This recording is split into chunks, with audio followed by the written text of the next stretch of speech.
ભાભી હા આંખો બંધ કરો. એક મિનિટ, શું કામ?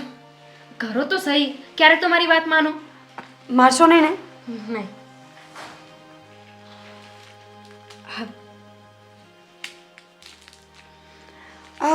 ચોકલેટ?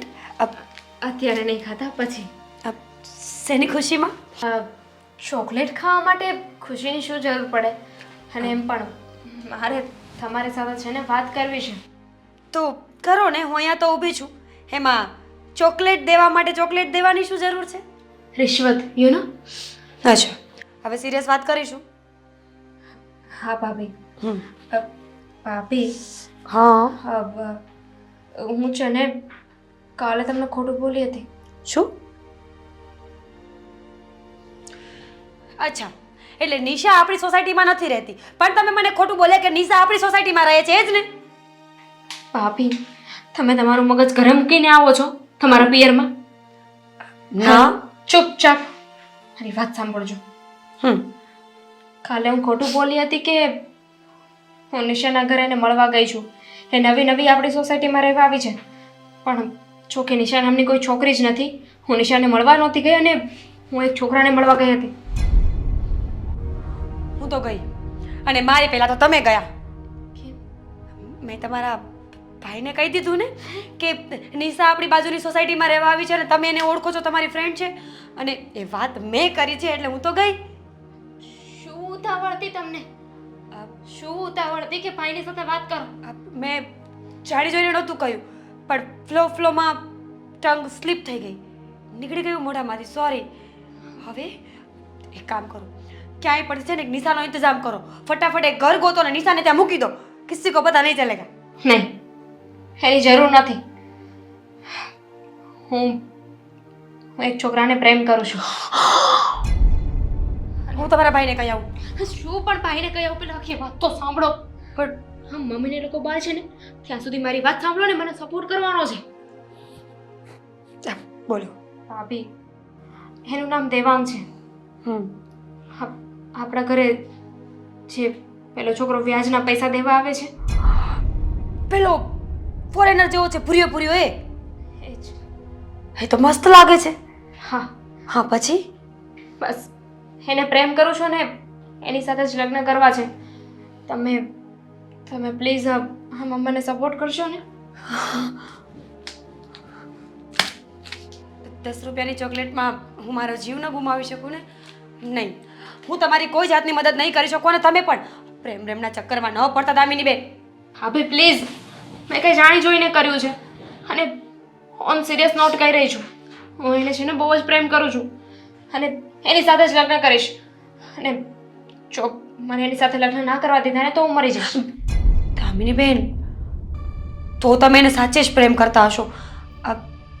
આવી મરવાની વાત ન કરો, પણ હું તમારા માટે શું કરું? આઈ મીન, શું હેલ્પ કરવાની છે મારે તમારી? હેલ્પમાં તો એવું છે કે આ વાત મેં તમને તો કરી દીધી, પણ ગમે ત્યારે મને જરૂર પડે ને કે હું કશે બહાર ગઈ હોય કે એનીથિંગ, મારા પર કોઈ ડાઉટ કરે, ત્યારે તમારે મારા સપોર્ટમાં બોલવાનું છે. નિશાવાળું બાનું રિપીટ. તમારે જે બાનું દેવું હોય ને, પણ એમાંથી તમારે મને બહાર કાઢવાની છે, અને સાચો સમય આવે ને ત્યારે ભાઈ સાથે પણ વાત કરવાની છે. દામિની બેન, ચિંતા ન કરો.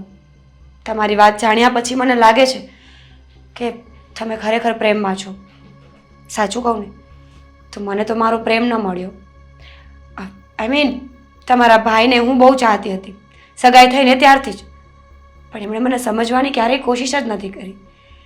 એક પતિનો દરજ્જો શું હોય, એક પતિની જવાબદારી શું હોય ને એમણે ક્યારેય નિભાવી જ નથી. ભાભી, એ લોકો ક્યાંથી સમજવાના છે? કારણ કે એમના માટે તો એમનો પૈસો જ બધું છે ને, અને આપણે બંને તો એમના માટે રમકડા છીએ. તમે ચિંતા ન કરો, આપણે રમકડા છીએ એમાં ના નથી, પણ આપણી પાસે પાંખો પણ તો છે ને, આપણે ઉડી પણ તો શકીએ ને. અને હું ઉડી શકું કે નહીં, પણ હા, તમને ઉડવા માટે જરૂર હેલ્પ કરીશ. પણ કઈ રીતે? ભાગી જવાનું. આ તમારા ભાઈ અને તમારા મમ્મી ન માને ને તો તમારે ને દેવાંગને દૂર દૂર દૂર ક્યાંક જઈને વસી જવાનું, જે એ લોકો પાસે એડ્રેસ ના હોય, ફોન ના હોય, ફોન નંબર ના હોય.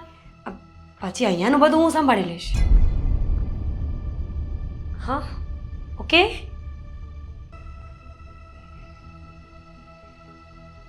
એમાં આટલું બધું વિચારવાનું કોઈ જરૂર નથી. હું સપોર્ટ કરી રહી છું ને, તો હા પાડો ને. ભાગવાનું તો લાસ્ટ ઓપ્શન છે. હા, પણ આપણા ઘર માટે ફર્સ્ટ ઓપ્શન પણ એ જ છે ને, કારણ કે વાતથી તો કોઈ માનશે નહીં.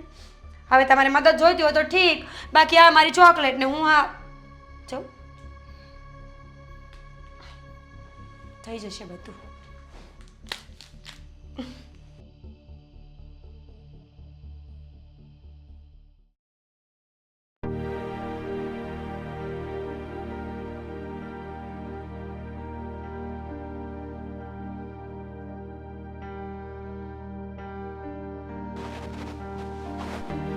એની રૂમમાં પણ નથી. નાવા ગઈ હશે. શું સવાર સવારમાં દામિની લગાવી દીધું છે? બાથરૂમમાં પણ નથી. આ તો કશે કામથી બહાર નીકળી હશે. કોઈને કીધા વગર ગઈ છે. તમને કઈ કહીને ગઈ? મને નહીં તો મીરાને કહીને ગઈ હશે. પૂછે ને. એને શું પૂછે? જો એને કહીને ગઈ હોત તો મને ના કહી દેત કે દામિની બેન બહાર ગયા છે. એને તો મારી સામે પણ નથી જોયું. એ તો એના કામમાં પડી છે.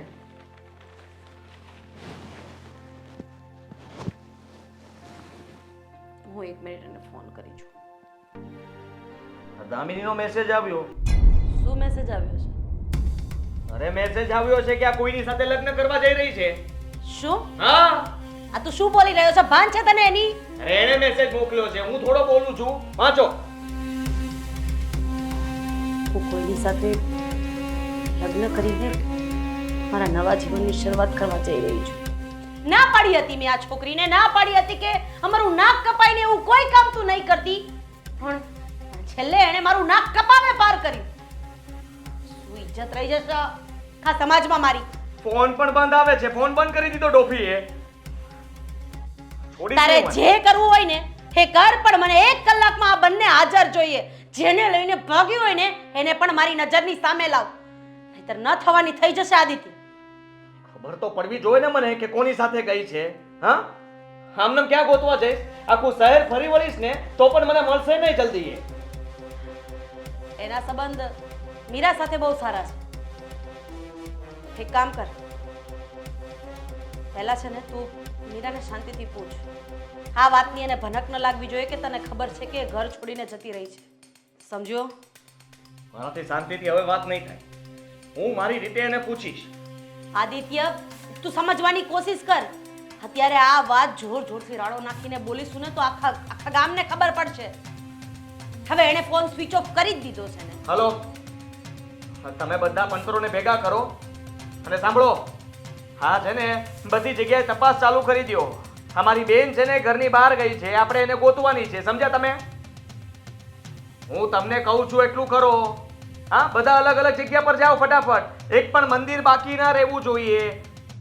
અને કોર્ટ સુધી પહોંચી જજો. હા, જાઓ જલ્દી. જો હા પહોંચવામાં મોડું થઈ જશે ને તો લગ્ન કરી લેશે. હલો, હા સાહેબ, રાધીબેન બોલું છું. મારી દીકરી ઘરેથી ગુમ છે.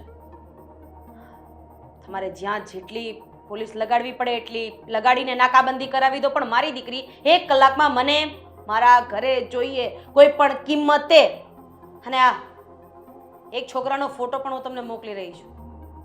એ છોકરો એની પાછળ પડ્યો તો એવી વાયા મને શંકા છે, અને મને સમાચાર પણ મળ્યા છે. એટલે એ ગમે ત્યાં મળે ને ત્યાંથી એને ઉચકીને મારી નજરની સામે લઈ આવજો. અરે પૈસાની ચિંતા નહીં કરો તમે, થઈ જશે બધું. તમે મારું કામ પતાવો ને. કરોડ રૂપિયાની મારી દીકરી નથી મળતી અને તમને તમારા પૈસાની પડી છે. કયો છોકરો પાછળ પડ્યો હતો?